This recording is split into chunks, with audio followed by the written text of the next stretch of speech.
El libro de Salmos es una colección de 150 poemas hebreos antiguos, canciones y oraciones provenientes de todos los periodos de la historia de Israel.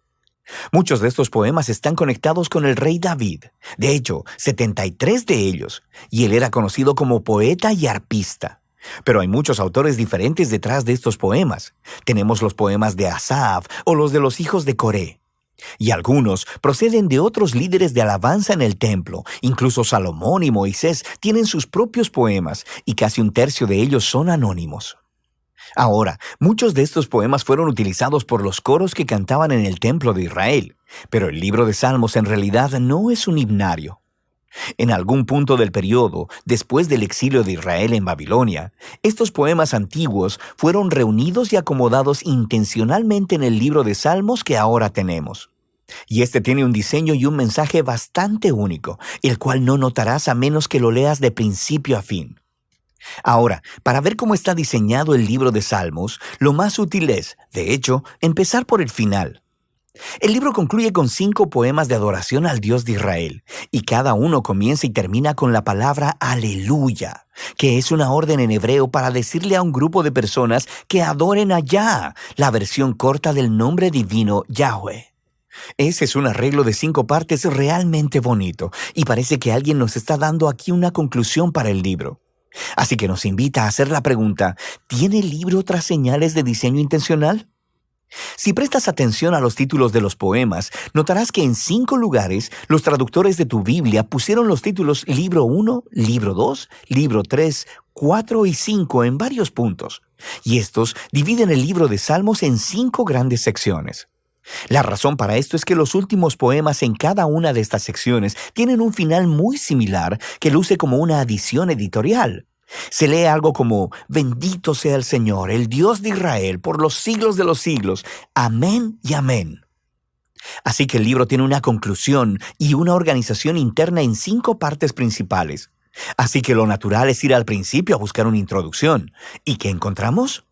Los Salmos 1 y 2 se separan del libro 1 porque la mayoría de los poemas en el libro 1 están conectados a David, excepto los Salmos 1 y 2 que son anónimos.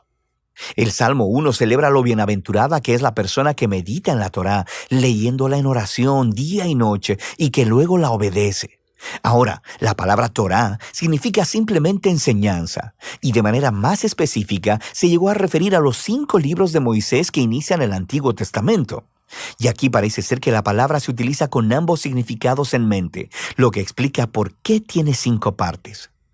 El libro de los Salmos se ofrece como una nueva Torá que enseñará al pueblo de Dios la práctica de la oración durante toda su vida, al mismo tiempo que procuran obedecer los mandamientos de Dios entregados en la primera Torá.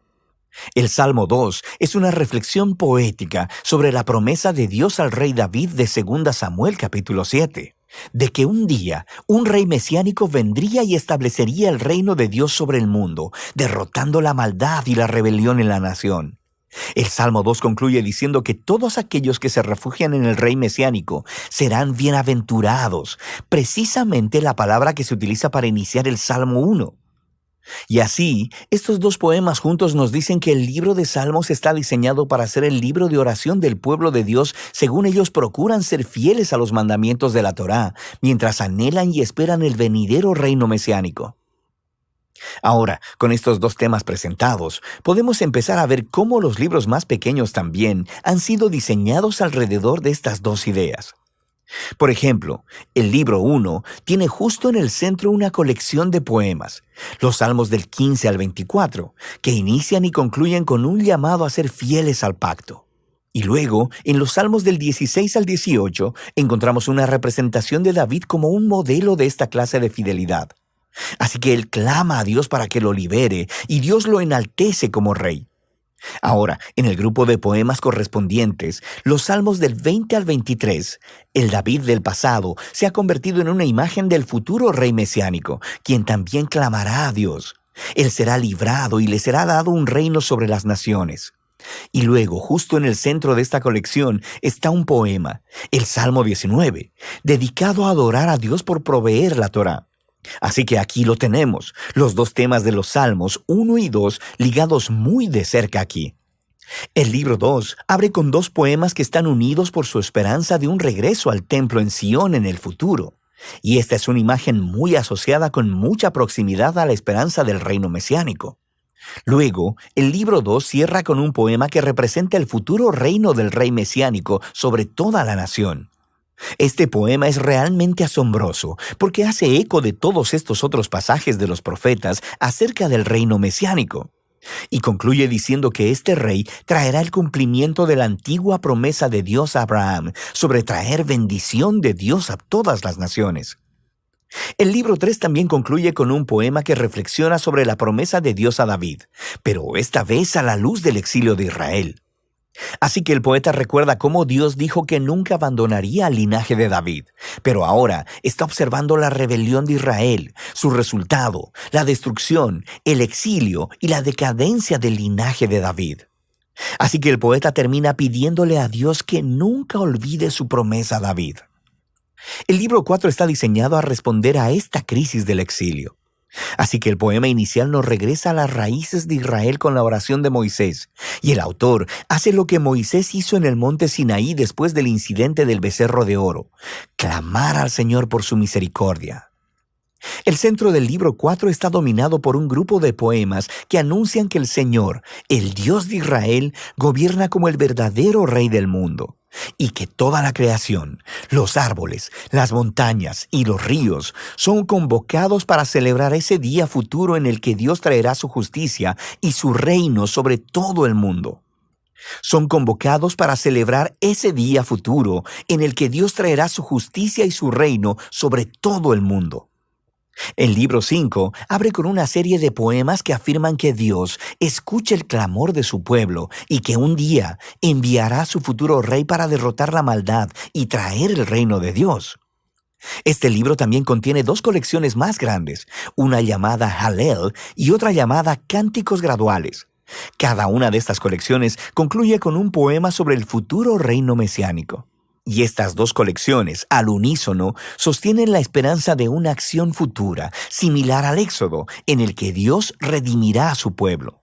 Y luego, justo en medio de ellos, está el Salmo 119, el poema más largo del libro. Es un poema alfabético. Cada línea comienza con una nueva letra del alfabeto hebreo y explora el maravilloso regalo de la Torá como la palabra de Dios para su pueblo. Así que aquí lo tenemos.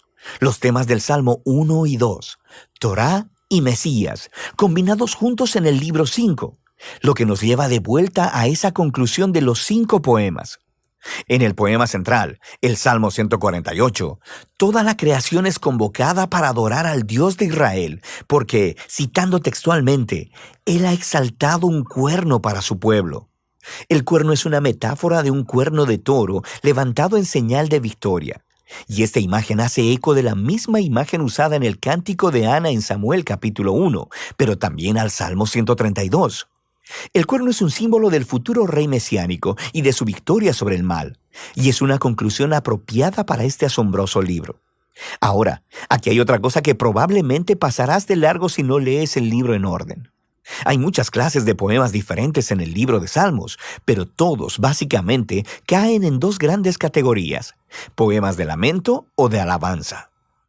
Los poemas de lamento expresan dolor, confusión y enojo acerca de lo horrible que es el mundo y lo horrible que son las cosas que le están sucediendo al poeta.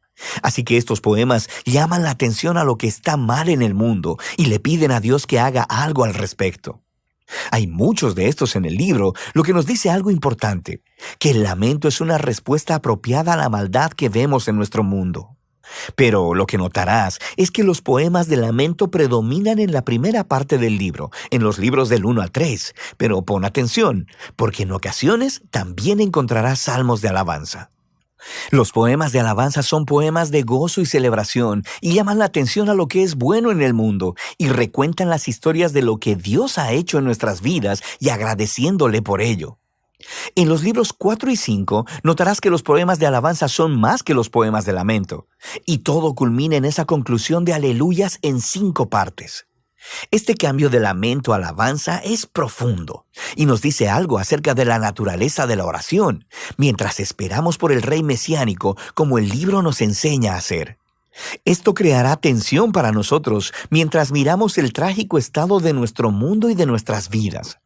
Así que los salmos nos enseñan a no ignorar el dolor de nuestras vidas, pero también, al mismo tiempo, que la fe bíblica mira hacia adelante, mirando a la promesa del futuro reino mesiánico de Dios. Así que, Torá y Mesías, lamento y alabanza, fe y esperanza. De eso trata el libro de Salmos.